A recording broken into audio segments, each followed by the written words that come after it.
Roundtable discussion. With me tonight, Al Rainey, Xavier Randall.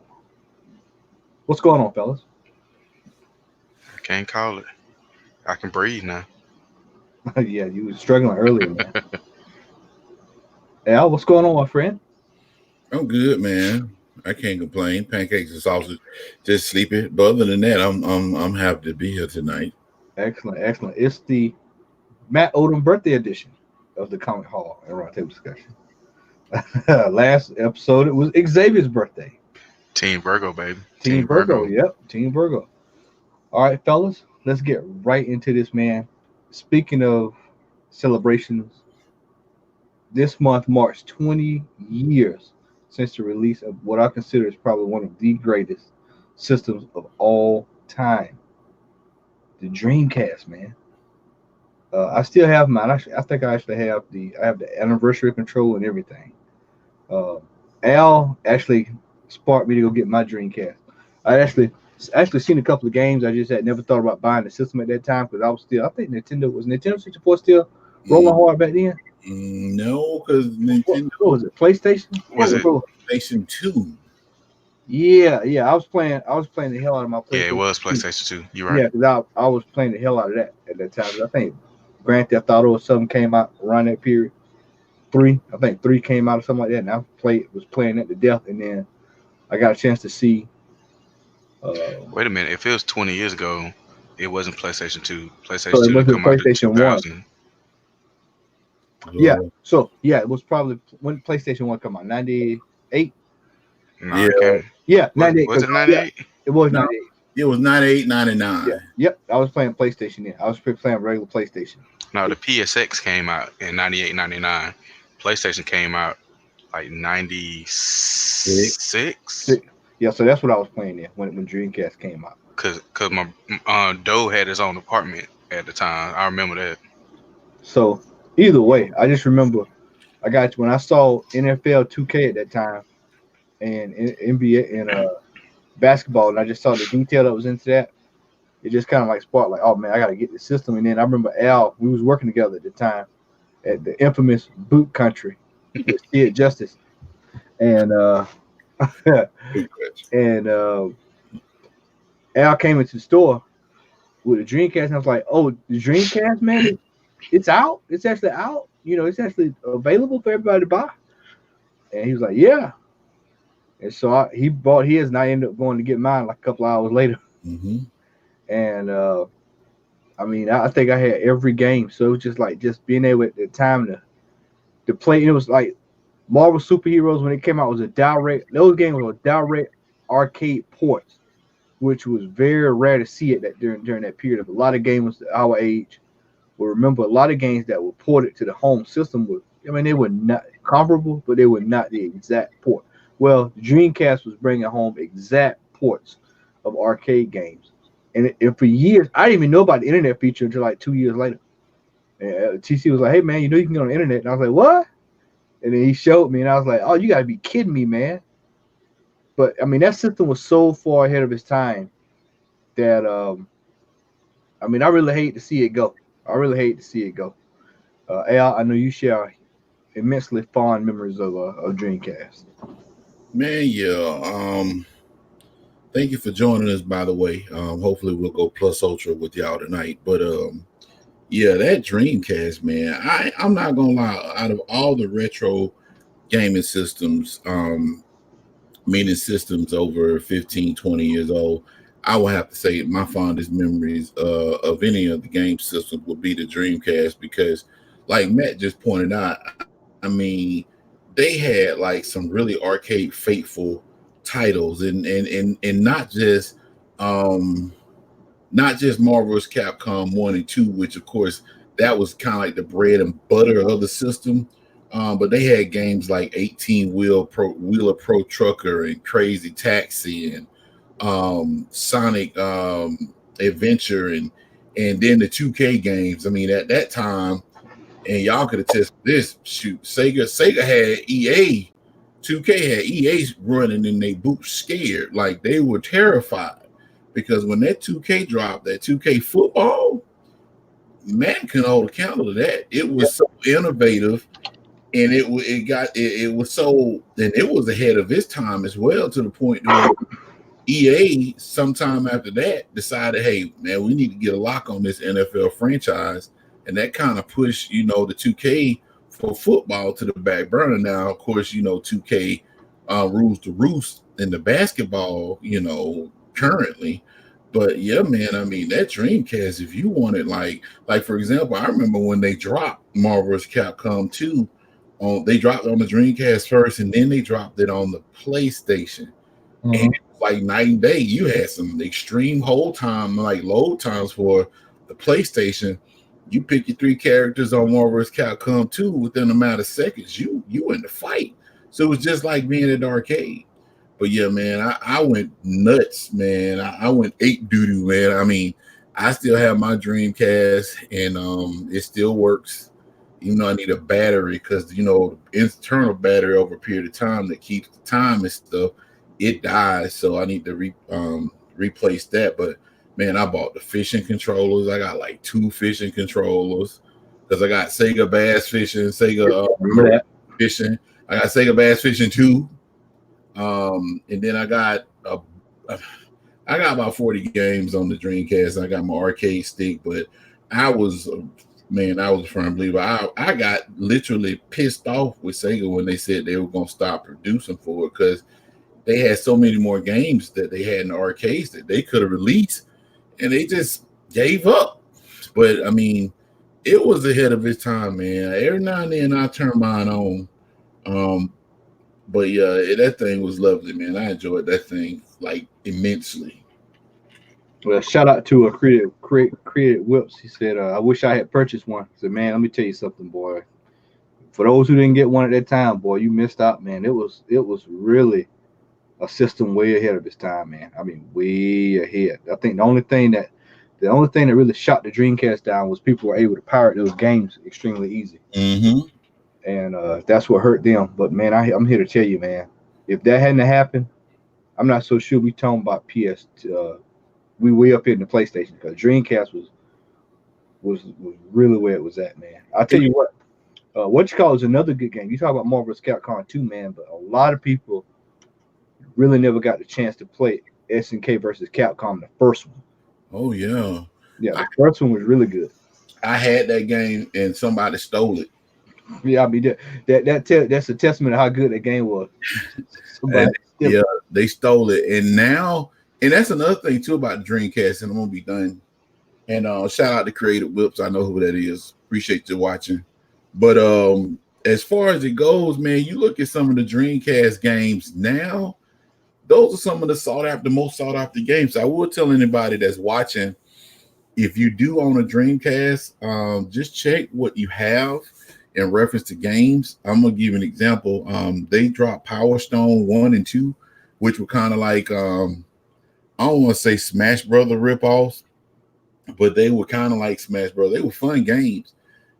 But Power Stone 1 is gonna run you an average of $80, $90. Power Stone 2, $150, $200. You got games like Marvel vs. Capcom. I mean, Marvel vs. Capcom 1 and 2 before they actually did digital versions for the PlayStation 4 and Xbox. Shoot, that was a $200 game. As of right now, one of the most expensive games, one of my buddies in Columbus has it. It's called Cannon Spike. Right now, out of the plastic, that's a $300 game, easy. You go on eBay and check that if you don't believe me. So a lot of Dreamcast games are actually expensive because they were low print runs like comic books. But I will say this, a lot of people have found a lot of those games in pawn shops and yard sales and flea markets. So if you see any of those games that I just mentioned and they're in good condition with all like the instruction manuals and packaging, pick it up because you got something on your hands, especially if you get it for cheap. Yeah, exactly. X, your thoughts on Dreamcast, man? I enjoyed mine when I had it. I didn't jump on it day one. Unfortunately, I was so stuck in the caught up in PlayStation and everything. I wouldn't even think about Dreamcast until I realized that Marvel vs. Capcom 2 was on the Dreamcast, and I literally went from my homeboy's house downstairs, drove to the mall, bought the Dreamcast three controllers and the game. I bought NBA 2K. I bought NFL 2K. Was it Capcom versus SNK 2? And there was one other game I cannot remember. Sonic. I bought all those right then and there just off of that, and then got home, realized I ain't had no memory sticks, so I had to go right back and buy some memory sticks. So VMU. but I was ready. Man, I'm gonna tell you something too, man. I ain't mean to cut you off, but you by saying that, man, it made me smile on the inside and the outside. Because I remember back, like somebody that might be watching this might not know about this, but GameStop has not always been GameStop. Before they were GameStop, they were called Babbage's. I thought you were gonna go back to EB, but you went Dude, back. Yeah. They were electronic boutique, but it was Babbage's, and you had Electronic Boutique, which was the competitor, and then Babbage's turned into GameStop, and GameStop absorbed EB. So, but anyway, but yeah, man, at Babbage's, I bought mine. I ain't gonna lie, unlike you, X, I was on mine that same day because, like Matt said, when we worked at Boot Country, I went and got mine as soon as they said they were available. Man, I bought just about every game. I think they released how many games at launch, Matt? Like 6, 7 games? Oh, it was more than that, man. It was probably about 10 to 15. Bro, I know I bought at least 6 or 7. I bought them all. I know I bought Soul Calibur, I bought Sonic, I bought that NFL. I can't remember what else. I forgot about Soul Calibur. Yeah, I still got them. I still have all my Dreamcast games. Those that didn't get left at my ex-wife's house when I got divorced. Yeah. But anyway, I still got a good bit of my game. Man, I'm telling you, that system right there brings back some fond memories. Because I remember I took off when Marvel's Capcom 2, I was working at Bell South. And Marvel's Capcom 2 came out, I bought it online because you remember back in the day we didn't have internet like we do now. Right. In the Electronic Gaming Monthlies, they had them video game companies where you could order over the phone, or you could like sit in the money order and fill out the little thing. I bought Marvel's Capcom like that, man. Like Columbia House. Exactly. Yeah. Bruh, when that thing came out, I called in that day when it came. I called in for work and I played Marvel's Capcom 2 all day long. I'm telling you, bro. Man, I ain't never looked forward to getting off of work dealing with Marvel's Capcom 2 just because I sit there and put it in practice mode before I go to work. Come home just so I can get out them costumes and everything, man. Before all the DLC, you could just own everything, man. Right. A lot of people had high electric bills with that thing, man. Hey, man, I was still considered a child at the time, so I ain't even worried about that. I sure do now, though. All right. Budget billing. Yeah. Joe the Power is not my friend. All right, so we'll delve back into the video game realm of things a little later on in the show, but let's get over to the comic book side of things. Anybody who has read Powers of X, I've got caught up on it, man, and I tell you what, I read the first 3 issues. Powers of X is a really good read. Al, I want to give you thank you to the link that you put in the group the other day. And so I was able to get caught up on some books. And I got a chance to read that Powers of X, man. Because I was seeing everybody's reaction in our group, and everybody was like, oh, man, it's going to go down. I said, well, let me go get caught up on this and see what's going on. And Al, I have to say, man, it's just a really well-written piece of material, man. It's the first time in 20 years that I've actually been excited to read an X-Men title. She and me both. Don't you dare say that after the rant that we had last episode. I'm thinking of X-Men. He about to log in right now for that one. Yeah. He's gonna pop up about T-10 seconds, but yeah, man. I mean, I haven't read the most recent one that came out today because Powers of 10 4 came out today. But I'll probably go online and read that too because I'm picking mine up from Origin. Shout out to Origin Store. But man, I'm telling you, that series, man, it's reinvigorated my my love for the X-Men, man, because y'all know me. Ever since we've been doing this show, I've been kind of pissed off at Marvel for their treatment of the X-Men, but it looked like they're trying to turn the corner, man. So it's really good, man. There's some stuff happening, and I kind of spoiled it because I saw a piece of a video earlier today on YouTube is talking about somebody had returned, which I thought was dead based on the story, but they came back. So I can imagine his first appearance probably gonna shoot up. If y'all read it, y'all know what I'm talking about. But yeah, man, I'm looking forward to seeing how this gonna end. So I think we got what is it, 4 more issues, something like that? It's 12 issues total. It's 6 of so we got 8. Yeah, 6 of House of X and then 6 of Powers of 10. And they do, it comes out every week. So the House of X number 4 or 5 is coming out next week. And then Powers of X number 5, Powers of 10 is coming out the week after that. So yeah, it's a very good read, man. Then we'll probably come back to this once Larry comes on. But I can tell you, man, if you have not read that, pick it up. Books are super valuable, man. Books are relatively not super valuable, but they're going pretty good at pretty good prices, man. If you can find some of those variants, I know one of the most popular ones is that X-Men cover, classic X-Men, yellow and blue, the throwback colors, which is a really good cover. I've actually got the left side. I need to get the right side, so I'll see if go up the road this week when I go for birthday shopping. I'll stop by Origin and see if they got a extra copy, which they probably won't, but you just never know. Never know. They never know with them. They might have it. So exactly. Xavier, the new Batman movie, from what I've read today, looks like a dumpster fire. What did you read?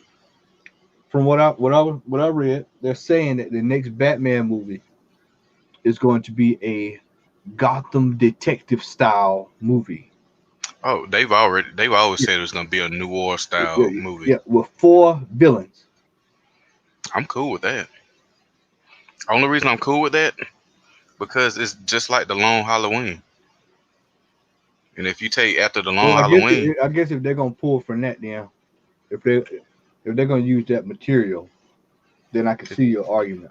My only gripe with it is that this guy just does not look like Batman. I'm not saying the guy can't act or anything, but he does need to put on some pines. That's my only gripe with it. He gonna show up looking like he was in Twilight. And well, that right there, it'll flop. I think he's gonna get the Golden Corral a few times and get on some creatine, and you're gonna need more than creatine. That's why I said Golden Corral. He gonna go. Billy Blank's workout plan. Yeah, he gonna be on there, man. He gonna be on Tybo. He gonna be on DDP yoga. He gonna put on all of it. He gonna do a lot of like he need to go work out with Ben Affleck. That's what he need to do. Yeah, because he got cut up for that role. He got when you sit there and get bigger than Superman, who was already massive. You know what I'm saying? Mm-hmm. If he can get half of that size, I'll be all right. Just because it's starting off, I don't expect him to be like that because we'll know something wrong. He'll be hanging out with The Rock and Batista and everything after that. But I'm cool with the noir style. We haven't really seen any detective work in any of the Batman movies outside of Christian Bale using Lucius Fox to do all of the detective work for him. Even in the Batman v Superman or DCEU, we saw Alfred doing more detective work than Batman. So I welcome that. I just need him to actually look like Batman. Yeah. Well, I agree. I just mentioned Golden Corral and Sonic and Central Park. But yeah, he need to put on some weight, man, and beef up. Robert Pattinson he's a decent actor. And anything is possible because, when Ben Affleck first took over the helm, I was kind of skeptical because, his Daredevil was very kind of tasteless. But from my perspective of what he did with what he had, he was pretty good. He was good. He was good to me. He was pretty good. And the masses, after they saw him in action, he won him over. So I mean, anything's possible. So To me, he was the best Batman and Bruce Wayne. All of the other ones were either good at one and or mediocre at the other one. right, To me, he was the best at both of them. even better than Michael Keaton. Mike Keaton was a terrible Bruce Wayne with that mullet, the baby mullet. Baby, Nah, baby brother. He did like that dude from Eastbound and yeah, Down. you're right. Yeah, I yeah. can't remember his name, but yeah, that dude. I'm Batman. Oh, sitting up there. What is it? Vicky Vale. Y'all know we haven't seen Vicky Vale Not since since the that. Tim Burton Batman movie. We Not at probably all. unless you walking down the street, going to shop. She was in the second one. No, she was only in That the was the first first one. one, right? Yeah. Yeah, we didn't see her no more after that. Now that I think I about see it, this one. I mean, I hope so. It'll be nice to bring her back. It'll give somebody else a little screen time. You know. Yeah. I'm going to I'm going to exercise my right as show producer tonight to invoke a clause and ask Al and you and Xavier because I hadn't been watching, so I don't know if it's a new episode or not. What's up with Dragon Ball Z, man? Is that what's going on in that area, man? Is that new show started yet? Or is it running? From what I've seen, it's still been pushed back. It was pushed back to sometime next year. Now, really, the only big news as of late for Dragon Ball was some footage of some of the voiceover actors saying some really naughty things, and it got leaked. That was probably about a week and a half, 2 weeks ago. But as far as Dragon Ball Super, I mean, it's not really been any type of concrete news about that. It's kind of like the whole Shang-Chi thing. You don't know more. Right. So, but yeah, Right. it's still coming back right now. Just don't know when. So, Hell, even Heroes isn't. They're not even pushing Heroes like they used to. mm-mm. Yeah, I was looking at the article. It was saying that Dragon Ball needs a Jiren origin story arc. That's what I prompted me. disagree. That's what I, prompted me to I ask. disagree with that. Now, I like his. I'm gonna let y'all have it, man, because I don't watch Dragon Ball. I watched all the old stuff. I don't watch all the new stuff, so I'll let y'all have it, man. Y'all can go. To me, just in my opinion, the little bit that we got of Jiren's backstory was all that we needed. We don't need, to me, we don't need any kind of anything leading up to it because that could take away from the character itself, in my opinion. Like Jiren's super strong, even though, if and correct me if I'm wrong, we all enjoyed the Broly movie, but we didn't like how they changed their story. We didn't like how it went from him being upset at Goku as a baby to his father hating Vegeta and just going from that aspect that we like Broly as a character, we just didn't like that backstory. I think that we would still love Jiren even more if we just stuck with what we knew. I would rather see a hit backstory versus a Jiren backstory, but that's just my opinion. Now I can see that. The only way I would like to see a Jiren backstory is if it had something to do with if it was tied into something like if he joined up with Goku them to beat somebody that was stronger than them and they needed to know something about him in order to get him, like if he got beat up real bad or something, something along that line. But I agree with X. I mean, Hit would be, I think, a more interesting character than Jiren, namely because in Super you have a backstory of why he was the way he was and what Right. happened to his folks and stuff. But yeah, I mean, in that situation, if I had a choice between a Hit backstory and Jiren backstory, I would actually prefer Hit. Now, I will say this: if anything, I want to know more about the Angels because I that agree. whole story arc in itself, because the Angels, I know you haven't been watching it, but for the viewers, the Angels are actually stronger than the gods. Right. And then the little short one, I can't remember his name. He's the father of all the angels. And it's like, you always got that little question. I know I did in the back of your mind, like, what if these jokers were to go evil?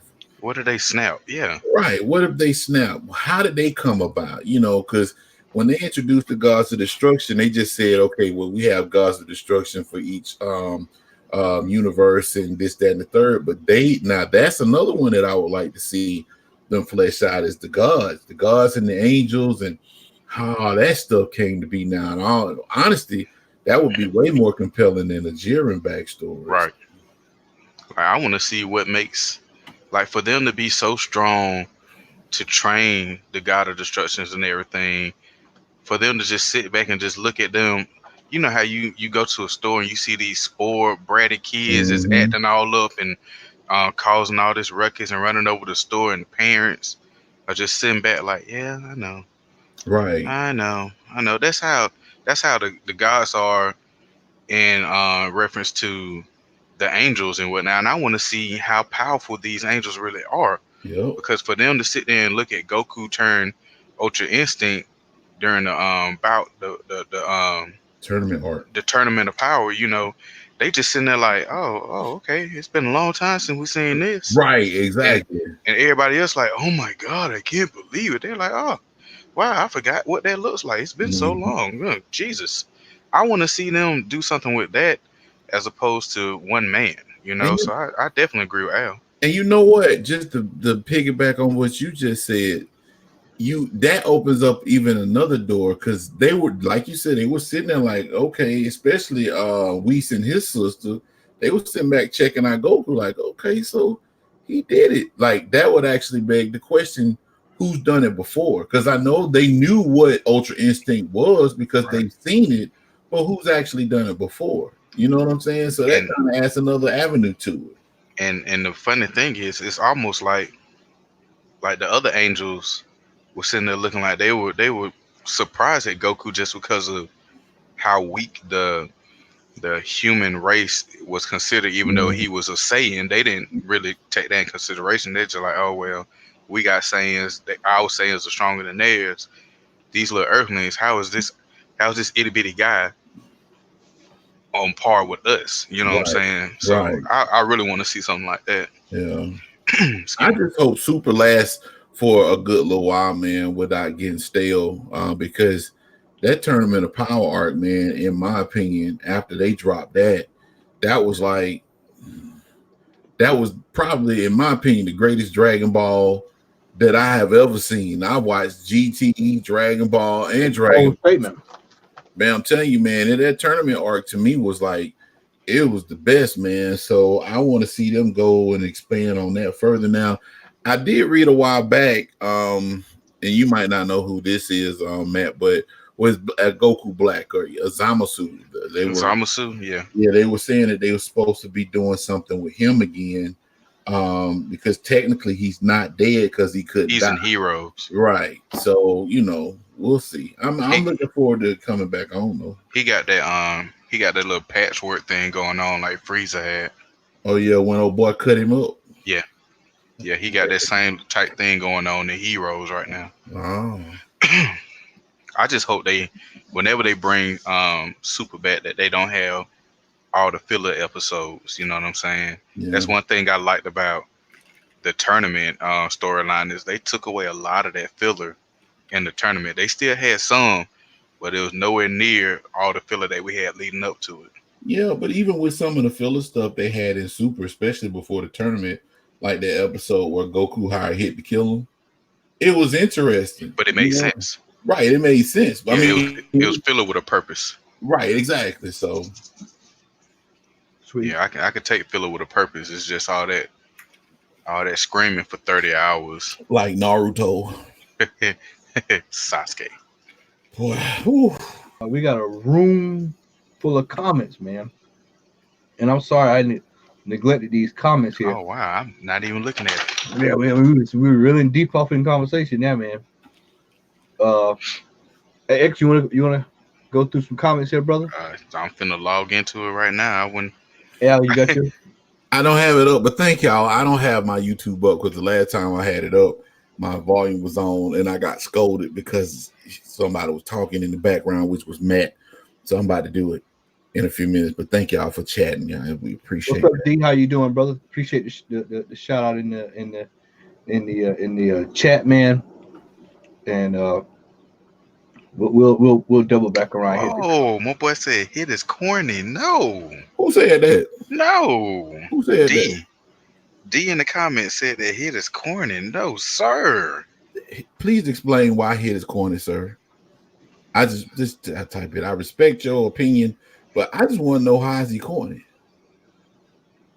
Whoa. And for those watching, we're actually, and I'm gonna get with Al on this, but we're gonna actually try to start doing call-ins so that y'all can call in and talk to us during the show. So when y'all want to debate, then we're gonna start letting y'all debate with us.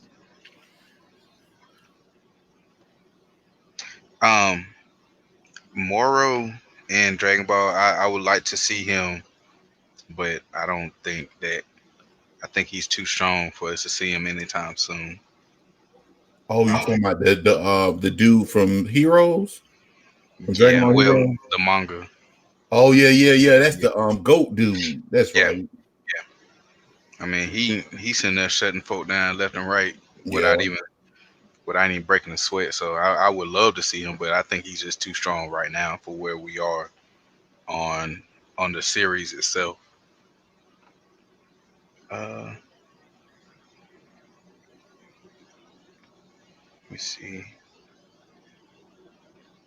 I mean, so if y'all look it up, he was saying he likes Hit, but compared to Jiren, I mean that's a true statement, but that's also a statement that can be made about almost everybody in Dragon Ball compared to Jiren. You know what I mean? Like for me personally, Vegeta, like everybody in the group in the panel, they know that Vegeta is my dude. I love Vegeta. I know that Vegeta can't hold his own against Jiren. I mean, granted, he was the first to really make Jiren, look sideways in a fight, but outside of that, he couldn't hold his own to him. Even Goku and Ultra Instinct was barely keeping up with him, and he didn't even know what he was doing. It was just the powers of the gods that were just taking over him, letting him do what he had to do, and give Jiren a little more time. I honestly believe he would have did Ultra Instinct then. I'm just no time Oh, limits. I don't know. I respectfully disagree with that. Take away that time limit, man. Well, take away Goku almost passing out, which I thought that was Frieza hit him with a blast when he you remember when he had Jiren down and he was about to do the little final strike and then he just looked like he had a heart attack and like got shot in the back of the head. I thought that was Frieza, but I honestly believe Ultra Instinct Goku was he, like I said, he didn't know what he was doing. Now he was just letting it go with the flow. It was Right. doing what Whis told him to do. Jiren is on a whole nother level. Jiren been running with this power for a long time. He's been honing this craft. Now, the next time they go heads up, Jiren know what to expect. So But I see, think he's gonna do him in. you know what? That's possible. But my take on it is this: for Goku to have learned or to have come or stumble across Ultra Instinct during the tail end of the tournament, and to have been able to give Jiren the run for his money, with Jiren being a seasoned fighter, it gives me the impression that if Goku was to actually learn Ultra Instinct and he's able to actually flow into it, I don't know, man. That's gonna be a tough one to call because he pretty much put it to Jiren with just what he knew based off of what he had at the time. And, It wasn't Goku him though. liked to train. That's true, but still, he liked to train. And I mean, if they explore that, I'm pretty sure he's gonna learn how to control it and learn probably new moves and all that kind of stuff. And I mean, it'll be interesting to see if they had a rematch. If Vegeta went Ultra Instinct, I don't care what nobody say. It's a whole different ball game because they're two different style fighters. Yeah. I would love to see my boy go Ultra Instinct, but he ain't even trying to go that route. Vegeta's more rush down than Goku. He trying to take you out within like Yeah, 6 seconds. and the thing is, Goku so doggone pure at heart, and Well, my see, boy ain't never gonna be stronger than him. but no, I think the thing with him, and you know what? We kind of brought that out to Vegeta in one of the episodes of Dragon Ball Super. He said the reason why you can't get strong is because you don't relax. Right, Because Vegeta trains all the time. right. So if he basically was to chill out and go to Sonic and get him a couple of milkshakes every now and then with Bone and Trunks, Hey, you know what I'm saying? He might be I able to mean, catch up with him. How you think? We know he's squeezing a few off. I mean, he got what? He done sat there and squeezed off a couple with Bulma and everything. So Yeah. I mean, you think about this. The man went Super Saiyan blue off screen. right. So I mean, I mean, he pretty much skipped over 3. God. He skipped over God and he skipped over Super Saiyan 3. Yeah, I didn't like 3 anyway though, so I'm cool. I didn't want to see Vegeta Super Saiyan 3 I for did. 30. All right, fellas, let's move on here. Big heavy talk the last 2 weeks, especially last week. Batman, DC is rumored to be introducing a black Batman next year. Yeah, I almost spit. You saw that? He almost. I did. He straight What's got. up, Al, You thought know, Black Batman. I'm telling you, man, That sounds funny. The Black Batman. the black Batman. You know, that's the first thing I thought. First thing I thought of Batman rolling up at Would he ever show up on time that and the fact that he roll up at Popeye wants some chicken for the sandwich? Yeah, right. The Batmobile. In the Black. In the Batmobile. The Black. in the Batmobile paying some goo wop or something. You know what I'm saying? Like, I know that's wrong, but you know, I shouldn't even think that way. Yeah, Black Batman, they're playing Gucci Mane. You know, hey, I'm down for it. Hey, as long as it ain't that mumble rap stuff, I'm cool with it. Yeah, he'll be playing Mobb Deep Survival. If he pull up listening to Lil Yachty, I'm done. It's cold in Minnesota. It's cold in Minnesota. Yeah. As far as it goes, I don't have no problem with it, man. I mean, you gotta. I think you know what I think is gonna happen, and I got it on hold up at Origin because after Bane killed Alfred in the last issue, I think I'm gonna follow that to see how it's gonna end. Because I think what's gonna probably end up happening if they're actually setting this guy up to be the new Batman, something's gonna happen to Bruce. I don't think he's gonna die, but he might get, that final battle between him and Bane, he might get messed up so bad that he can't do nothing again. And I think Lucius Fox's son, the guy that is Batwing, ain't it? Yep. I think he's gonna take over the mantle of Batman while Batman convalesces. But I mean, you've already had Azrael take over the mantle of Batman. You've already had Dick Grayson take over the mantle of Batman at some point. So, I mean, he had Damien take over as Batman. Yeah, in the Injustice line or something like that. I think Justice, yeah. So, I mean, as far as it goes, I mean, he's in the Bat family, and I'm sure Batman wouldn't trust him to take over that role. I will say this. If that was to happen, anybody watching this show, be on the lookout for that book, because more than likely, if that happens, everybody and their cousin, even cats and folks that don't read comic books, is going to go after that book because you got a black man in the role of Batman, which has never, to my knowledge, happened before. So you talk about a hot take in reference to speculation. Hey, be a book that you're gonna really need to pick up for real. Oh, Jim Gordon was Batman too, huh? Everybody gonna be woke again.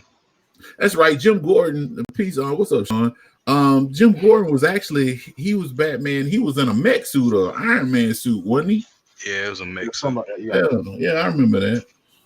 But yeah, that's gonna be a book, man. Because I'm telling you, people, that's gonna be in the news. That's gonna hit. That's going to be on mainstream media. Batman is now black, ladies and gentlemen. It's going to be so much 45 treatment coming after that. Let me see what we got here. Batwing 19 is going for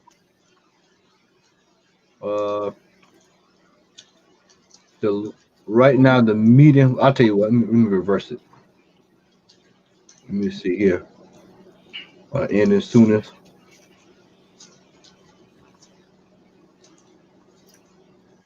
Woo! I'm not mad about having a possible black Batman. About $65. But can I get a Batman Beyond movie before we get a black Batman? I think that might be a negative Ghost Rider. DC Can I don't know get a what they Terry want to do. McGinnis movie, please? Well, no, I take it back because if we ain't got a real Nightwing movie, I don't want to see Terry McGinnis yet. And I'm not. Look, Chris O'Donnell was not the real Dick Grayson in Batman Forever and Batman and Robin, so I don't even want to hear that. Not at y'all on the panel. I'm talking about in the comments. Chris O'Donnell's not Dick Grayson. I'm sorry. He was a hodgepodge, a gumbo of all of the Robins in one. I think it would be cool, man. I'm trying to find my All-Star Batman book so I can see what that kid name was.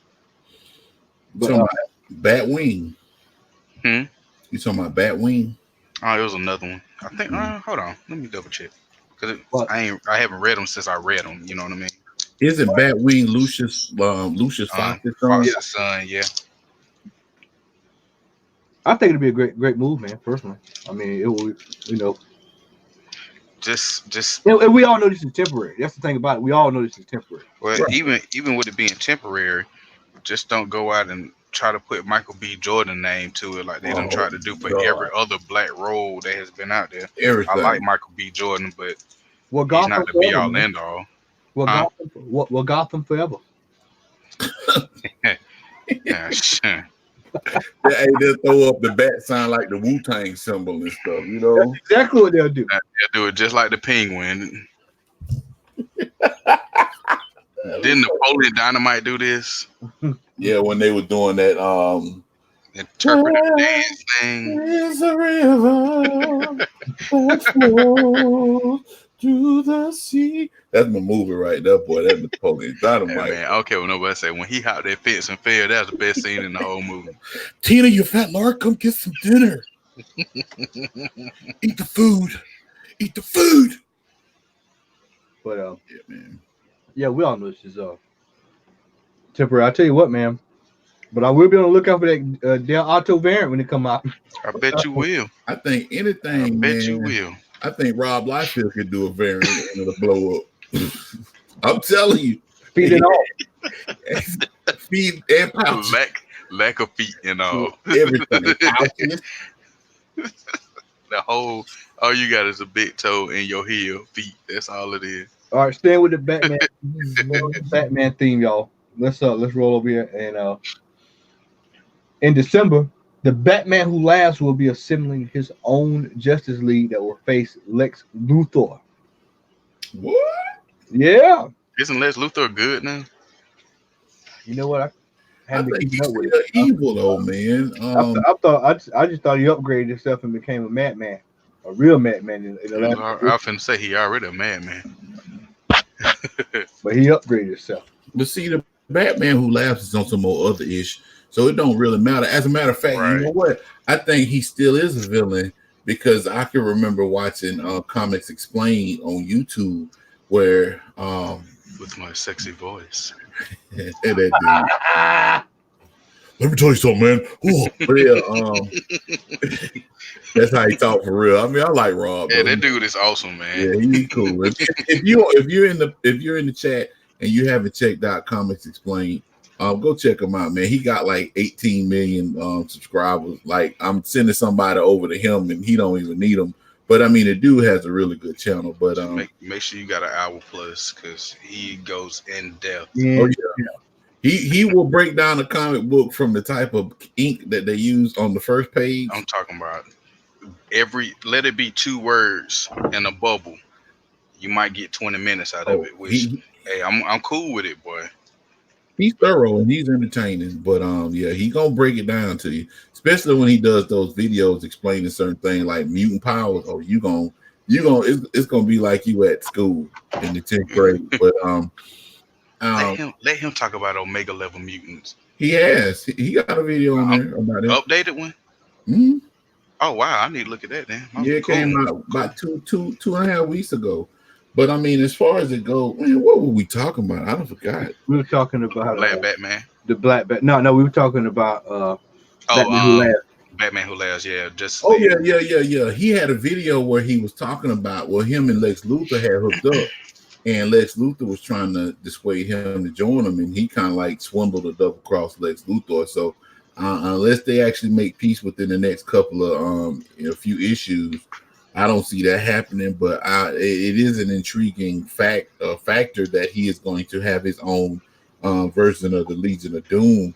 The Batman Who Laughs, man, that dude is something serious, man. And I just finished that Batman Who Laughs, that 6-7 part miniseries, man. And I'm telling you, that dude go hard. I mean, ever since he was introduced in Dark Knight's Metal, he's probably been the most standout character that they've introduced out of that whole event. Run. Yeah, out of that event. That dude is very intriguing. For those that don't know, the Batman Who Laughs is from an alternate reality from the Dark Universe, and essentially he is Bruce Wayne. He's Bruce Wayne, but somehow or another, he killed the Joker in his timeline.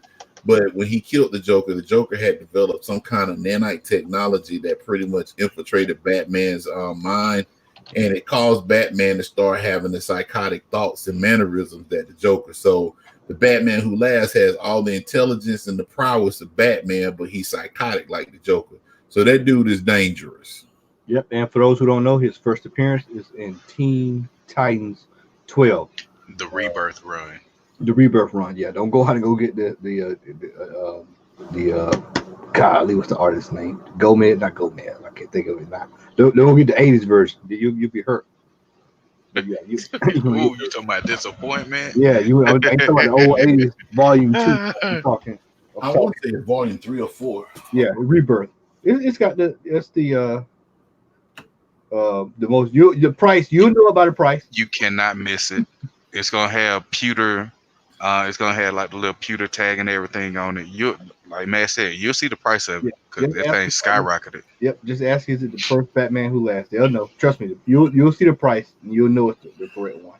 I think it's going for like 40. Let me see what is that going for now. Let's go check. Let's go to the FeeBay.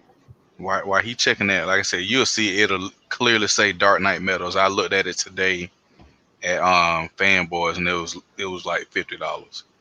If I remember correctly. Yeah, he got one. Yeah, $50. Yep, he's right. You're right. $50. I see a couple of low ones. I see a $19 one. But that alternate cover, the B cover, which is the one that me and Alba have, yeah, that was a little expensive there. Really? Mm-hmm. So, for those who are looking for that, happy hunting. We're going to keep this moving on here. And the Russo brothers are looking to direct the Fantastic Four. Yeah, you nodding your head.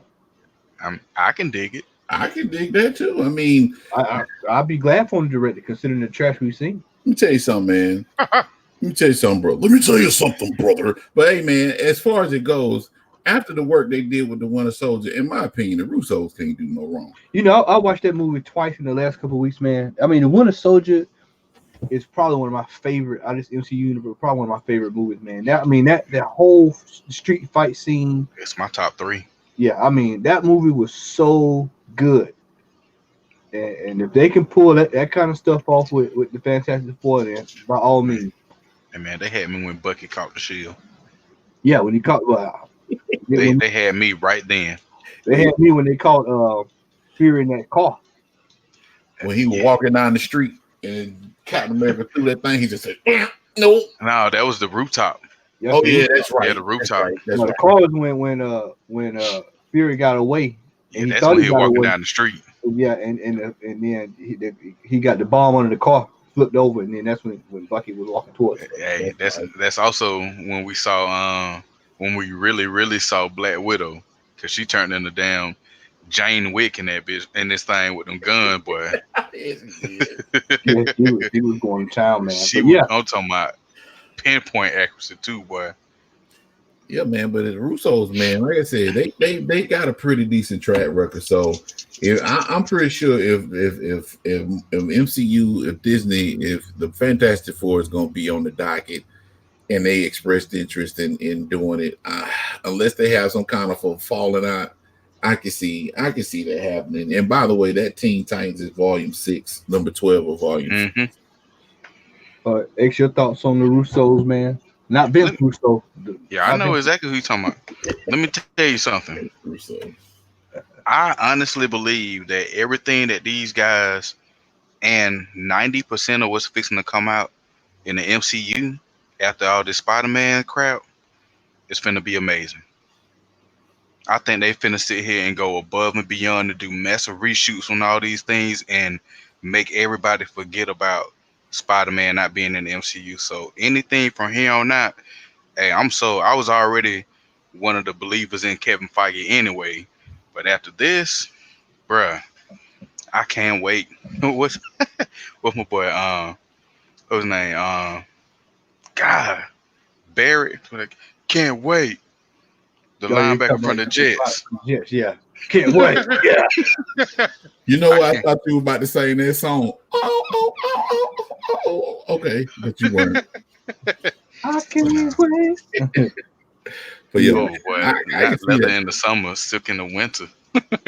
I agree with that, man. I think Disney they about to go plus ultra for real though, because they gotta any plans that they had, long-term plans for Spider-Man, if they were on the table, they didn't had to scrap, to Well, ditch them. I keep telling y'all, the deal is gonna get done. They're just not. They're just that we don't need him right now. We're gonna go They do don't it. need him at all. Yeah, I was like, well, take him. Go. They finna show that, hey, Yeah. y'all forgot that in y'all 5 movies, y'all did 3 point something billion dollars. In our basically one movie, we done did a third of what y'all did. And then Yeah. we ain't even put in what we did with Homecoming. So hey, it's gonna be all right. Yeah, as I said, that It's gonna deal be is okay. We finna have somebody new come around. I'm telling you, we talking about Black Batman. Hey, Riri coming. I don't think he's gonna be Morgan. Riri coming. I think she's gonna be DC. It ain't gonna. I think Disney Plus, man. No, Oh, okay. I thought you said DC. I was like, what? No, Disney Plus. No, we're not talking about Doctor I was gonna say Strange. you on that question. No. well, you know what, man? Let me ask you this, because that brings up a very interesting point. If you feel like Riri Williams is going to be relegated to Disney Plus, how do you suppose that the MCU is going to rectify the absence of an Iron Man-esque type figure? Well, I think it was what's today? Wednesday, Monday. I think Monday I read that they actually I don't even know if that got put in the group. I just happened to see it that they tapped Robert Downey to come back to basically kind of like introduce her or something, but they didn't say in what form he's coming back. Like if it's gonna be on screen or cartoon. I think it's cartoon because they can use his voice. Y'all remember I called that a long time ago, Yeah, right? you did. That was 2 episodes ago. Yeah. You did. I think they could do it in the form of AI, like they did it in the comics. I mean, that's how. Yeah, I mean, yeah. I mean, that makes sense because I mean, even in the last Spider-Man movie, I mean, even with the glasses, I mean, you still could, right with the technology. So I mean, yeah, that makes sense. And I mean, because in the comic book, when he died the last time, he's supposedly, I mean, this is based on what I've seen videos. He uploaded his consciousness into a computer, and that actually served as Riri's version of Jarvis. So I mean, it's possible. If they pay him enough money, he'll come back and just talk. And y'all remember, like I said, I was just, and this was just wishful thinking when we were talking about it off air one time, or several times actually. I mean, if you think about it, she is of the right age with the snap.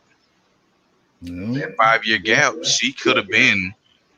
She could have still been living during that 5 years. She would have been in that same age gang, that around the same age to actually bring this in. And with her being the new Iron Man, we don't need Peter Parker in the MCU. I hate to see him go, but you got the new Iron Man sitting right there, and you got Morgan Stark sitting right there too. Just saying. Yeah. And you got a old girl Hawkeye. What's it? Hawkeye. Kate Bishop. Kate Bishop. Yeah. Yeah. So I mean, you got like a trio. You got Larry's girl, Captain Marvel. I thought you would say Squirrel Girl. Captain Marvel. I thought he was gonna say X-23. No, won't be seeing her no time soon. Yeah, you're right. Yeah, you want You're right. to 'Cause they got to introduce the X-Men before you get to her. Man, you got a long way to go before you get X-Men 3. Oh, what is this about Hulk versus Wolverine? So my theory on that, man, I know, yeah, exactly. Do it again one more time, Al. One more time, yeah. So my theory on that is, All this. I think what they're going to do is they're going to introduce, and I told Al this. We talked about this. I think we talked about this in lunch last week, man. But I think that they're going to use that as a way to introduce the X-Men in some form or fashion. But they're going to probably have them fight. If anybody pays attention to those Marvel movies, the heroes always tend to fight each other. Mm-hmm. And so they're introducing somebody, they're going to introduce them against somebody.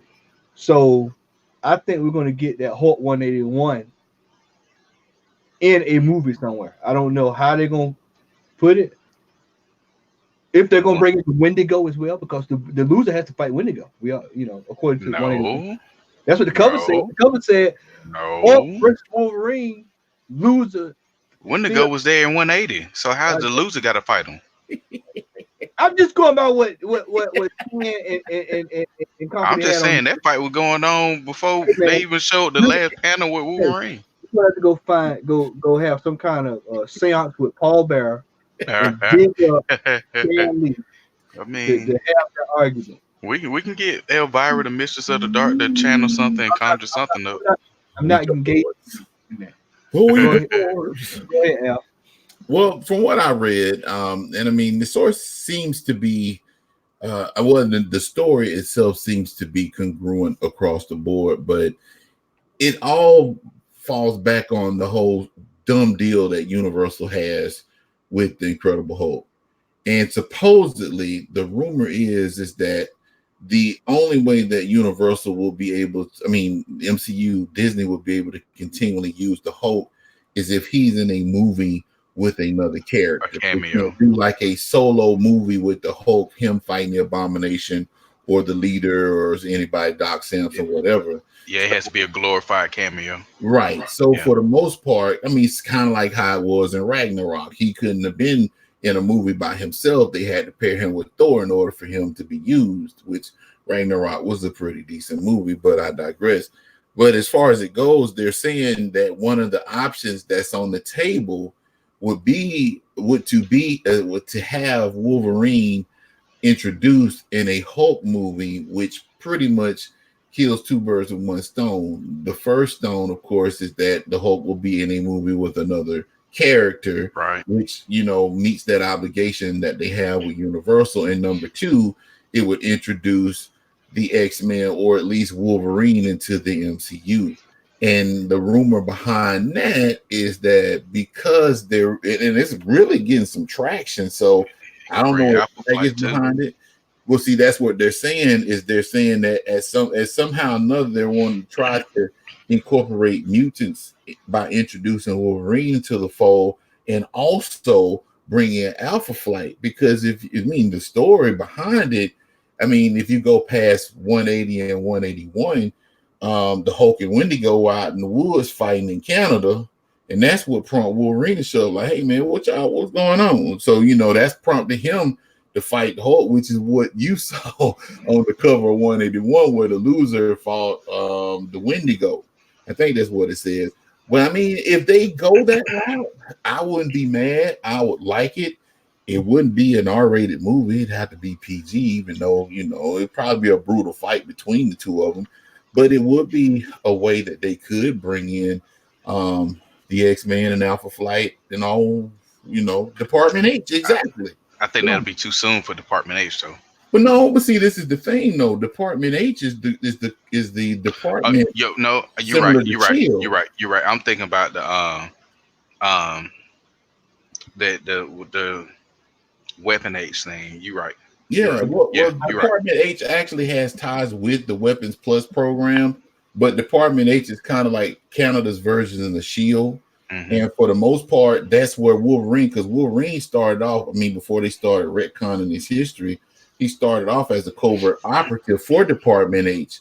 And during that time, James Hudson, aka Guardian Vindicator, he actually worked with, because in that time frame, him and his wife Heather Hudson, they actually they took Wolverine in after the the Weapons Plus program, and they kind of like helped him regain his humanity and all that kind of stuff, or some of it, and they kind of got him involved in Department X. So I mean, it tie in. I mean, I like. I was just thinking about the other thing. I was thinking about the wrong thing when I saw the You think about Black Batman.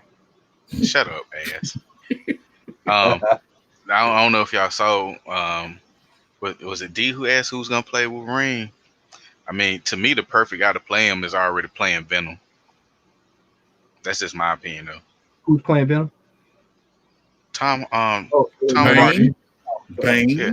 Tom Hardy would be a perfect Wolverine in my opinion, but I mean, shit. I forgot. Look at you. Look at you. Look at you.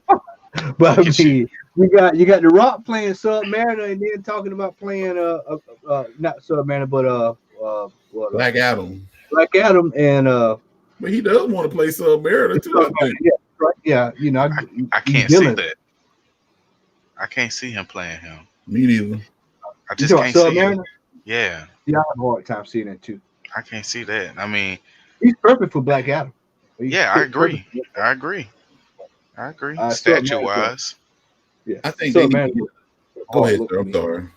Submariner is just a little bit of a hard look for me. I just don't see it. I just can't visually see it. I'm actually cool with the dude that they had playing the Shredder being Namor. I don't know who that is. You talking about the guy in the last Ninja Turtle? Yeah, in the last Ninja Turtle. I'm cool with him. Perfect. Yeah, it'd be fine. He already looked like him. Yeah. I just, if they get somebody to play Wolverine, well, not if, they will get somebody to play Wolverine, but I hope they go with a no name, honestly. All right. I'm going to ask a question.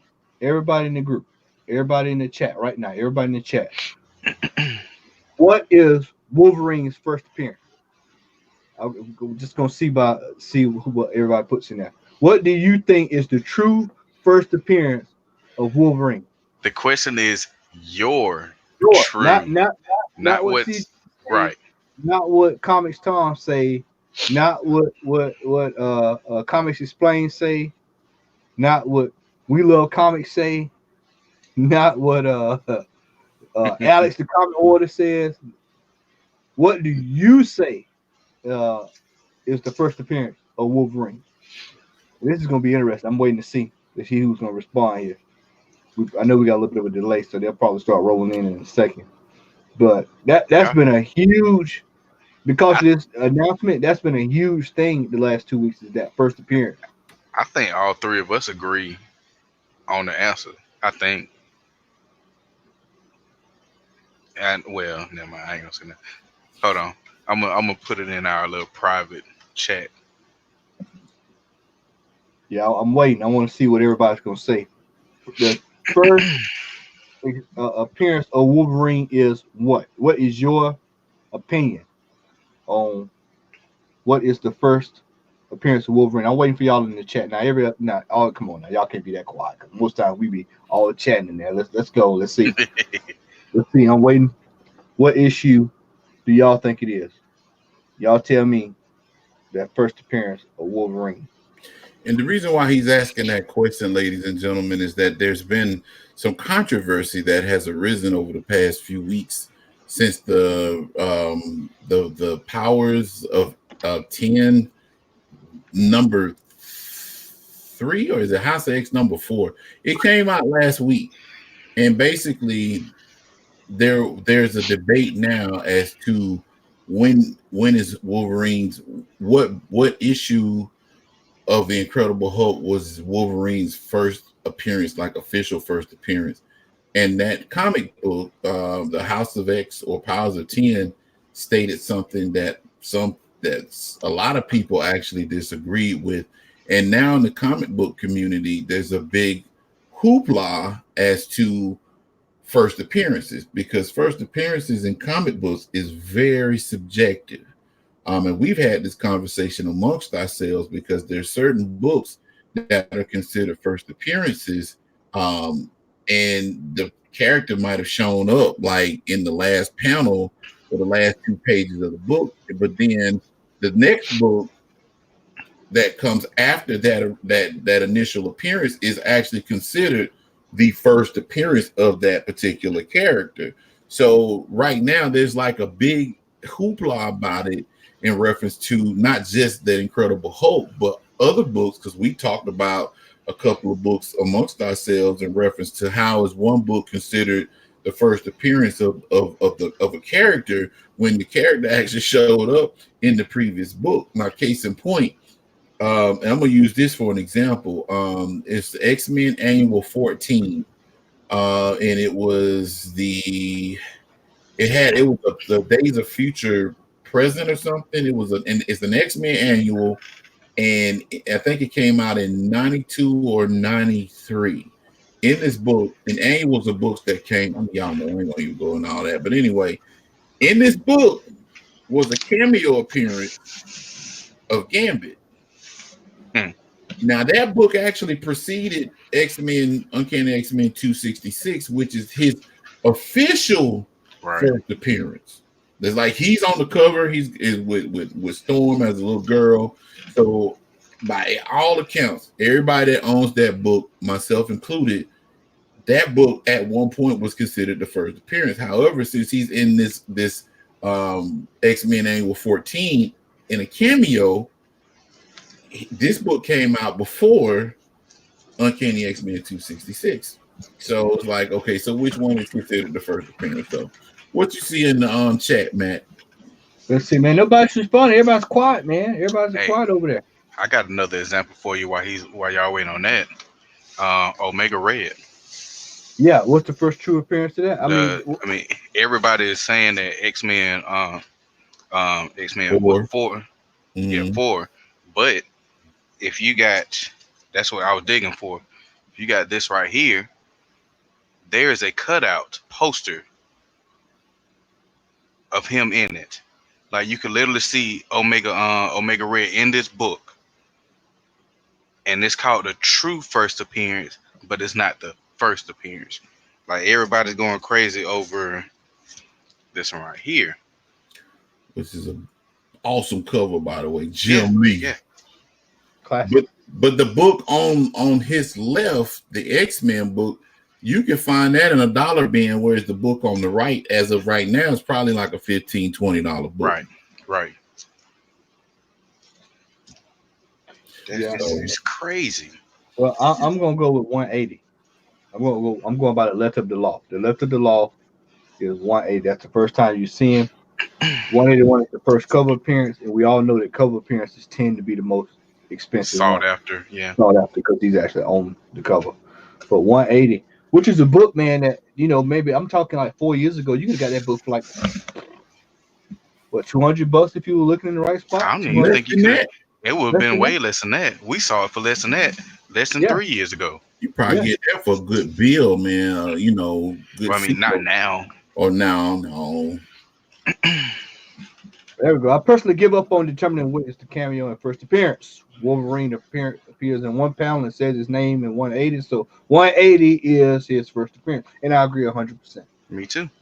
Now, price doesn't indicate that, but the left of the loft states that, yes, that's his first appearance. Because go ahead. No, you go ahead. I was going to say, so let's just say, because this price has spiked since this debate has come around, Mm-hmm. Is 180 going to dethrone 181 or devalue? Not dethrone, devalue 181. Well, what you've got there, Xavier, is something that a lot of people don't talk about. Is one of the reasons, personally, this is a personal thing. One of the reasons I think that that issue is so popular is, for one, the artwork on the cover. You've got a lot going there for the artwork on the cover. Now Wolverine was piss poor looking back then. I mean, he was looking like something from over at the Savage Scrap. Hey, man, get off my boy. The get off orange, my boy with the whiskers. The bright orange cover. You got the bright yellow Wolverine. You just got a lot going there. So the cover is like more iconic, which I think lends to the value of the book. Which, hell, I think 180 is a nice cover. 180 is not a bad cover as well, you know. To But me, 180 look better than 181. It's just 181 is more iconic. it's an iconic cover, yeah. Uh, Stay Puft also says, this, this is just about as debatable as the black. Well, yeah, exactly. Just thinking about that. Couldn't Cause disagree. it's like 3 books. Man, you got like 4 or 5 books, man. Yeah, Hell, it's. like I know it's 3 books and then a cutout somewhere. I A just pop heard up. recently that it was another book that the black suit debuted in. See, Al brought this up one day in talking, and he was like, a lot of this stuff is because the books actually went out at the wrong time, and so you had one issue of a book come out with a black uniform on. Then you had the actual official, but what the rumors you heard is true, which had therefore had to clean up the mess that the other books are already out there. So what you heard is true. It's out. We've got these are the new suit. But see, that's the thing though. That book 252, that's Amazing Spider-Man 252.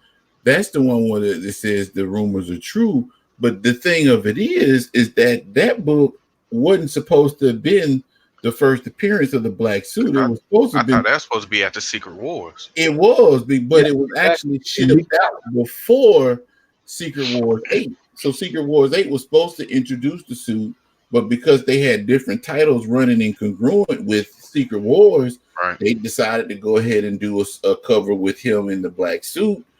And because Secret Wars was still going on, how he gonna be back in New York if he just got the suit?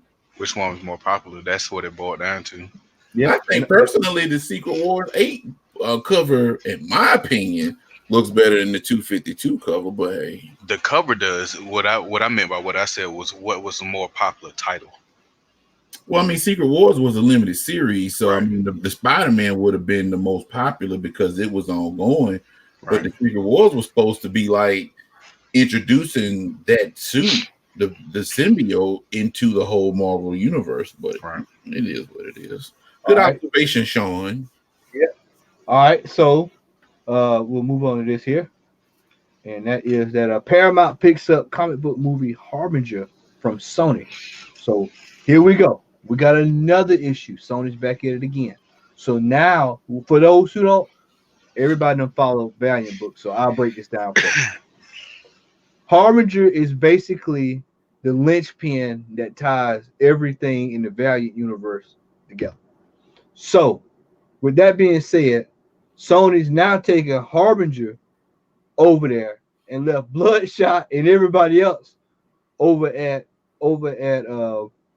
not Sony, excuse me, I'm sorry, Paramount has left everything else over at Sony. So basically what Sony just had happen to them, happening with Marvel is happening with them.